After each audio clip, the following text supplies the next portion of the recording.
Era un nahual poderoso mi abuelo y no lo sabía. Es una historia escrita por Alberto Atuk Yowali. Los nahuales son seres místicos que han estado en el planeta desde hace muchos siglos. Conforme avanzaron las sociedades, los nahuales dejaron de tener presencia en la creencia de la gente. Sin embargo, actualmente la gente dice que aún siguen vivos entre nosotros en diferentes lugares del planeta. Esta es mi experiencia 100% real que viví con un nahual cuando yo apenas era un joven de 16 años. La historia comienza y se desarrolla en el estado de Veracruz, de donde soy originario. Mi familia siempre estuvo relacionada con temas de brujería y creencias populares, por lo que desde mi infancia estuve acostumbrado a hablar de esos temas. Y sobre todo que mis abuelos fueron visitados por diferentes personas que buscaban consuelo y ayuda en su vida. Conforme fui creciendo, fui aprendiendo también sobre esos temas de curanderos y brujería, pues mi abuelo materno era uno de los brujos más codiciados del pueblo y de los pueblos vecinos, que viajaban horas para verlo y pedirle ayuda en diferentes cosas. Sin embargo, esta situación no siempre era buena, pues para los ojos de los demás vecinos, no éramos personas bienvenidas en diferentes lugares. Algunos vecinos preferían no hablarnos para evitar cruzarse con nosotros, por lo que así como teníamos vecinos que nos querían y buscaban nuestra amistad, teníamos otros que no querían tenernos cerca y nos decían maldiciones, lo cual hasta cierto punto no nos importaba. Mi niñez fue lo más normal que se pudiera considerar tomando en cuenta estos antecedentes. Sin embargo, desde muy temprana edad, fui despertando mucho interés en ese tipo de cosas ocultas y de misterio, por lo que me gustaba acompañar a mi abuelo en sus ceremonias y rituales, desde que yo tengo uso de razón. Cuando me hice adolescente y estaba estudiando la secundaria, ya era reconocido en mi escuela por ayudar y realizar ciertos trabajos sencillos, de curanderos y brujerías. Cuando pasé a segundo de secundaria me tocó vivir una experiencia bastante complicada, en la cual estuvo involucrado mi abuelo. Resulta que cierto día en la casa, unos carros lujosos llegaron hasta donde mi abuelo atendía a sus clientes. Después de una hora salieron de la habitación bastante molestos e indignados. Mi abuelo nos contó que esas personas eran políticos que habían viajado desde la capital para ver a mi abuelo, para pedirle un favor el cual no pudo cumplir, porque necesitaba más datos e información. Muy molestos quedaron en acudir en los próximos días con toda la información que mi abuelo había solicitado, para que les realizara un trabajo especial de brujería. Pasaron varios días y nuevamente llegaron sin avisar, corriendo a los demás clientes que esperaban su turno. Mi abuelo, muy molesto, les dijo que así no los iba a ayudar, pues todos los demás clientes merecían su respeto, y no por ser políticos iban a correr a su clientela. Ellos, muy molestos, le contestaron a mi abuelo que nada era más importante que su necesidad, y que si quería seguir trabajando de curandero, lo mejor era que no se metiera en problemas porque le podía ir muy mal. Después de casi 2 horas de trabajo, mi abuelo terminó con el ritual que habían solicitado esos hombres, no sin antes comentarles que para que surtiera efecto, necesitaba hacerlo 2 veces más, pues al parecer sí era bastante complicado. 3 días después, cuando tenían que acudir a la cita, esos hombres no llegaron, por lo que pensamos que habían decidido no seguir con el tratamiento que mi abuelo les había recomendado. Varios días después estábamos a punto de cerrar. Mi abuelo estaba atendiendo a su último cliente cuando de pronto llegaron 2 camionetas de esa gente y entraron por la fuerza a mi domicilio. Me sujetaron fuertemente y me depositaron dentro de una de las camionetas mientras gritaba por ayuda. De pronto, unos minutos después, mi abuelo también estaba siendo amenazado por esos hombres. A los 2 nos pusieron en una camioneta y nos llevaron en contra de nuestra voluntad a la capital del estado. Cuando llegamos, nos bajaron de la camioneta tapándonos el rostro con una bolsa.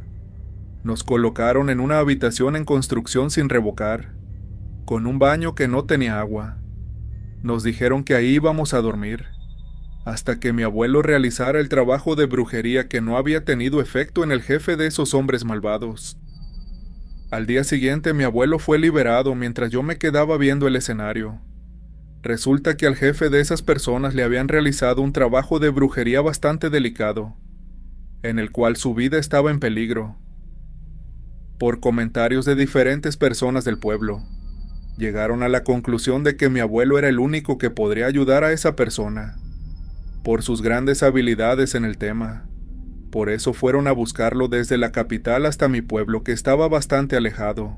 Mi abuelo, como persona seria y fuerte que es, dijo que no podía hacer nada sin todas sus cosas y artefactos, las cuales necesitaba para realizar su trabajo. Sin embargo, esos hombres tenían una actitud bastante peligrosa. Algo en mi cabeza me decía que no eran políticos sino otra cosa. De un golpe tiraron al piso a mi pobre abuelo, quien no pudo levantarse. Le aventaron un par de hojas y un bolígrafo, y le dijeron que tenía 20 minutos para escribir todo lo que necesitaba para hacer su trabajo para que pudieran salir a comprarlo. Mi abuelo escribió varias cosas y unos minutos después los hombres entraron por ese listado. En ese momento mi abuelo me abrazó y me dijo que todo iba a estar bien, pues él no iba a permitir que me hicieran daño. Un par de horas más tarde esos hombres llegaron hasta mi abuelo para exigirle que atendiera a su jefe. Se lo llevaron y casi 3 horas después nuevamente lo regresaron, hasta la habitación donde estábamos recluidos. Mi abuelo me contó que efectivamente, ese hombre había sido embrujado por un trabajo bastante peligroso que no podía romper, pues nunca se había visto envuelto en un trabajo así. Me comentó que al día siguiente volverían a intentar liberar al hombre de ese trabajo que lo tenía entre la vida y la muerte. Finalmente, al día siguiente, nuevamente llegaron a esa habitación por mi abuelo, quien solicitó más cosas diferentes para poder realizar el trabajo. Unas horas después los hombres se llevaron a mi abuelo, pero esta vez no lo regresaron sino hasta la madrugada completamente golpeado y malherido. Le dijeron que tenía una última oportunidad para curar y liberar a su jefe de ese trabajo de brujería, o de lo contrario ellos se desquitarían conmigo causando el mismo daño que su jefe estaba sintiendo. Mi abuelo trató de defenderme, pero fue golpeado nuevamente. Yo tenía mucho miedo. No sabía cómo reaccionar ni cómo defenderme. Solo fui directo con mi abuelo y lo abracé para que ya no siguieran golpeándolo. Esa noche tratamos de dormir un poco para recuperar las fuerzas que habíamos perdido, sobre todo porque no habíamos comido nada desde que nos llevaron. Finalmente, como a mediodía mi abuelo dijo que iba a hacer algo que hace muchos años no hacía, y que no quería que me asustara pues era la última opción que nos quedaba. Me dijo que si no lo hacíamos esas personas nos iban a hacer daño, por lo que era necesario que yo lo obedeciera en absolutamente todo para que pudiéramos escapar de ahí. Aproximadamente como a mediodía, acudieron nuevamente esos hombres malvados. Le dijeron a mi abuelo que escribiera lo que necesitaba para que lo pudieran conseguir. Esta vez mi abuelo dio un listado mucho mayor, y solicitó a los hombres que la ceremonia se realizara en el patio, afuera de donde estábamos recluidos. Al principio no quisieron porque implicaría mover y trasladar a su jefe enfermo al patio, pero mi abuelo justificó diciendo que necesitaba la luz de la luna y otras cosas. Por eso era importante hacerlo así. Después de mucha insistencia aceptaron diciendo que esta sería la última oportunidad para hacer ese trabajo. De lo contrario, mi abuelo y yo nunca más volveríamos a ver a nuestra familia. Aproximadamente a las 10 de la noche los hombres acudieron a la habitación donde estábamos. Colocaron una cama en la parte externa de la habitación y bajaron a su jefe, quien se veía bastante enfermo. Su rostro parecía estar en los puros huesos, pues parecía que se trataba de la mismísima muerte en persona. Mi abuelo comenzó con su ritual colocando diferentes marcas, letras y garabatos extraños en el piso.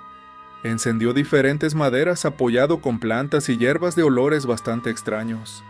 De pronto, uno de los hombres me sujetó fuertemente diciéndole a mi abuelo que si algo le pasaba a su jefe, yo sería el primero en pagar las consecuencias. Mi abuelo le pidió al hombre que me dejara en paz, pues él me necesitaba para hacer el trabajo. Finalmente el hombre me soltó de las manos y corrí hacia mi abuelo para ayudarlo. Finalmente, después de un par de horas, Mi abuelo me dijo que después de lo que iba a ver no quería que yo lo tratara con miedo, pues en el fondo él seguiría siendo mi abuelo. Le contesté que no se preocupara, pues nada cambiaría el amor y la admiración que siento por él. De pronto me abrazó y me dijo que esperara su señal para salir corriendo, pues solamente tendríamos una oportunidad para escapar. Un par de minutos más tarde mi abuelo continuaba con su ritual, mientras el hombre en cama se revolcaba de dolor. De pronto, ese hombre dio un grito tan fuerte que pudo escucharse por todo el pueblo. En ese momento mi abuelo arrojó hacia el hombre un líquido, el cual tenía un olor bastante fuerte que comenzó a crear una especie de humo. Mi abuelo cayó al piso bañado en sudor y comenzó a moverse de un lado a otro como si estuviera convulsionando. Sus movimientos eran cada vez más fuertes, al punto de que los hombres que estaban ahí me gritaron que hiciera algo para ayudar a mi abuelo. Yo no supe qué hacer. Solo corrí hacia él tratando de levantarlo del piso. Fue cuando miré en el rostro de mi abuelo cómo sus ojos cambiaban de color. Su aspecto se hacía cada vez más fuerte y agresivo. Sus movimientos eran completamente fuertes. De pronto uno de los hombres gritó: «¿Qué le pasa al patrón?». Giré la mirada para ver a su jefe tirado en la cama, moviéndose de un lado a otro convulsionando también. Pero por el contrario de mi abuelo, quien se hacía más fuerte y agresivo, él se hacía cada vez más pequeño y delgado, como si su energía estuviera siendo absorbida. Ahora nuevamente mi abuelo comenzó a moverse más y más fuerte, hasta que dejó salir de su boca una especie de gruñido similar al de un perro. En ese momento, vi el rostro del abuelo cubrirse de pelo al igual que sus manos y pies. Mi abuelo estaba sufriendo una especie de transformación extraña, que jamás había visto. El rostro del abuelo estaba cubierto de pelo mientras dejaba ver un par de colmillos y dientes afilados. En cuestión de minutos mi abuelo se había convertido en un perro gigante con una mirada completamente poseída, que transmitía un miedo impresionante. Los hombres se olvidaron de su jefe, quien estaba tirado en la cama secándose poco a poco. De pronto uno de ellos tomó su arma y tiró varias veces sobre el cuerpo transformado de mi abuelo, quien ahora parecía ser un perro de aproximadamente 1,5 metros de alto. Mi abuelo se quejó del dolor provocado por esos tiros, pero no le dio importancia. Rápidamente se incorporó en sus 4 patas y de una mordida desprendió el brazo de su agresor, quien se tiró al piso revolcándose de dolor y perdiendo su líquido vital. El otro hombre salió corriendo del lugar pidiendo ayuda por todos lados. En ese momento mi abuelo me miró y me dijo con su voz humana: «Corre detrás de mí y no te detengas».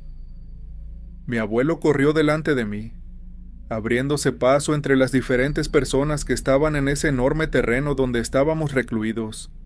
Yo sin detenerme corrí hasta que mi abuelo se detuvo justo a las afueras de esa casa, para decirme que siguiera corriendo hasta llegar donde hubiera mucha gente, pues él me buscaría más adelante. Sin cuestionar nada corrí por más de 20 minutos en la espesa noche, hasta que llegué a una casa donde había una fiesta y mucha gente. Ahí me metí entre los invitados para recuperar un poco el aire y tomar agua. Todos me vieron bastante sorprendidos por mi apariencia, pero no le dieron importancia. Unos minutos después estaba sentado en una mesa, comiendo para poderme recuperar de la impresión de lo que acababa de ver. Una media hora más tarde, vi caminar a lo lejos a mi abuelo, quien venía con sus ropas desgarradas y rotas, y bastante mal herido. De inmediato corrí hasta él, preguntándole qué había sucedido. En ese momento uno de los invitados de la fiesta acudió con mi abuelo al verlo tan mal herido, ofreciéndose a llevarnos al médico más cercano, motivo por el cual mi abuelo no me pudo comentar nada hasta que salió de la clínica. Esa noche mi abuelo la pasó en el hospital porque estaba herido de bala, la cual afortunadamente no le causó daños graves. Al día siguiente, como a mediodía, mis padres acudieron a la capital para llevarnos con ellos, donde ya en el trayecto de regreso mi abuelo nos contó qué fue lo que pasó. Resulta que mi abuelo es de los pocos hombres que aún tienen la habilidad de convertirse en nahual a través de rituales específicos, que requieren el sacrificio de una vida para conseguirlo. Por eso cuando vio que no podría ayudar a ese hombre, decidió convertirse en nahual, para poder escapar de esa gente mala que para nada eran políticos, sino personas que tenían negocios ilícitos. Él no hubiera querido usar esa transformación pues implicaba quitarle la vida a alguien. Pero si no lo hacía, él y yo corríamos peligro de ser desvividos por esos hombres, por lo cual no tuvo más opción que ofrecer la vida del jefe, a cambio de poder transformarse y salir huyendo del lugar. También nos contó que cuando yo salí corriendo, él regresó a la casa para terminar con todas las personas que habían visto la situación, pues de lo contrario nos buscarían hasta el último rincón del mundo buscando venganza contra nosotros. Por eso cuando me pidió que huyera, él tuvo que regresar a terminar su trabajo. Finalmente, cuando no quedó nadie con vida, regresó a su forma original para buscarme y no causar terror en el pueblo. Todos estábamos bastante impresionados con la historia que nos contó mi abuelo. Incluso confieso que si yo no hubiera estado presente, no sabría si creerle o no, pues todo parecía ser sacado de una película de ficción. Un par de horas más tarde estábamos de regreso en casa. Mi abuelo llegó a su habitación y se encerró para hacer un ritual donde tenía que encerrar nuevamente a esa bestia en la que se había convertido. Toda la noche estuvo haciendo sus trabajos y rituales contra él mismo, y finalmente al día siguiente, decidió descansar un poco después de los días tan complicados que habíamos pasado. Varios días después la normalidad regresó a la casa. Sin embargo, mi abuelo consideró que lo mejor era salir del estado, pues él era muy conocido por todos lados, y tenía miedo de que la gente involucrada lo buscara para querer vengarse de él. Después de mucho comentarlo en familia, decidimos dejar Veracruz y mudarnos a otro estado para empezar de cero. Mis padres me pidieron que ya no me involucrara más en esos temas de brujería. Por una parte, yo quería aprender todos los secretos de mi abuelo, e incluso aprender a transformarme como él. Pero por otro lado, lo que vi me llenó de miedo y no quería seguir viendo ese tipo de cosas. Finalmente decidí dejar esos temas en el olvido, y dedicar mi vida a ser un adolescente común y corriente como todos los demás. Actualmente vivo en el estado de Tlaxcala. Estoy casado y tengo 3 pequeños hijos. El resto de mi familia también hizo su vida por otros caminos, y nunca más volvimos a tocar el tema. Mi abuelo hoy en día aún vive, aunque ya es muy viejo y cada día pierde más el sentido. Dejó de practicar la brujería unos años después, y se dedicó solo a vivir y compartir su tiempo con mi abuela y mis padres. A veces aún recuerdo ese día en el que mi abuelo se transformó en nahual para poder salvar mi vida, pues gracias a eso que pasó es que aún sigo vivo.